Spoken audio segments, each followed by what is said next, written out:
প্রিয় দর্শক, খুব মজার একটি স্ট্যাটাস ফেসবুকে স্ট্যাটাস দিয়েছেন সাবেক সেনাপ্রধান ইকবাল করিম ভূঁইয়া।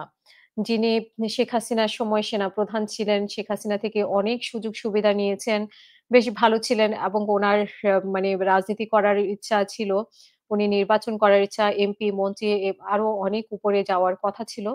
কিন্তু শেষ পর্যন্ত শেখ হাসিনা টিকতে পারল না বলে উনি ওনার ৫ এ আগস্টের পরে ২০২৪ সালে ৫ আগস্টের পরে উনি ওনার রূপ পরিবর্তন করেছেন। বিভিন্ন স্ট্যাটাসের মাধ্যমে আমরা দেখতে পাচ্ছি উনি শেখ হাসিনার বিরুদ্ধে কখনো লিখছেন, কখনো আ সেনা মানে সেনাবাহিনীর বিরুদ্ধে লিখছেন।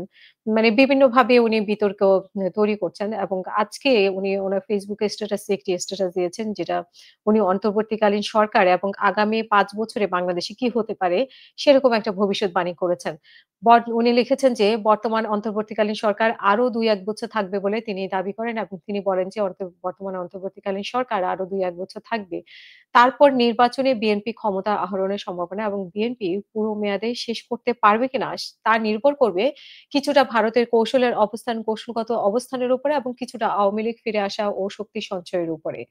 যদি বিএনপি তার বিরুদ্ধে পরিকল্পিত সহিংসতা বিরোধী আন্দোলন দমনে ব্যর্থ হয় তাহলে 111 এর পুনরাবৃত্তি ঘটবে।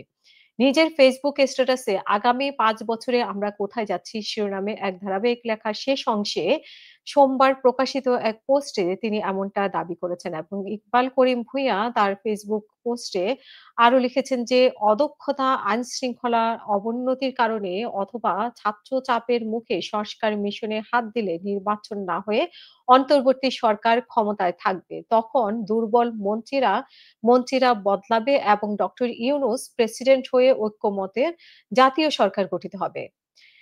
সাবেক এই সেনাপ্রধান লিখেন যে সংবিধান বদলের ক্ষীণ গুঞ্জন উচ্চকিত হলে আগামী ৫ বছর যাবে গণপরিষদ নির্বাচন এবং সংবিধান প্রণয়ন ও গণভোটে। যাই ঘটুক এই ৫ বছরের এই ৫ টি বছর দেশকে বাস করতে হবে বিভ্রান্তি, অস্থিরতা, প্রতিবাদ, আন্দোলন, হরতাল, অবরোধ ও সহিংসতার ভিতরে।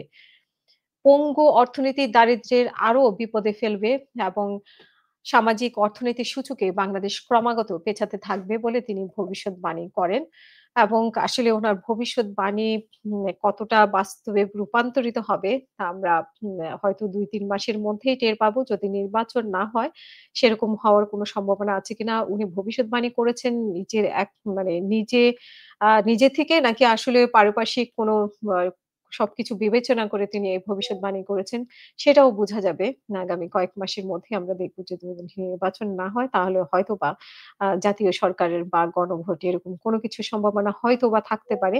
সেটা আমরা সময়ের সাথে মিলায়ে নিতে পারব। উনার স্ট্যাটাসটা আসলে কতটা সত্য এবং কতটা মানে উদ্ভট ধারণা থেকে তিনি এটা লিখেছেন।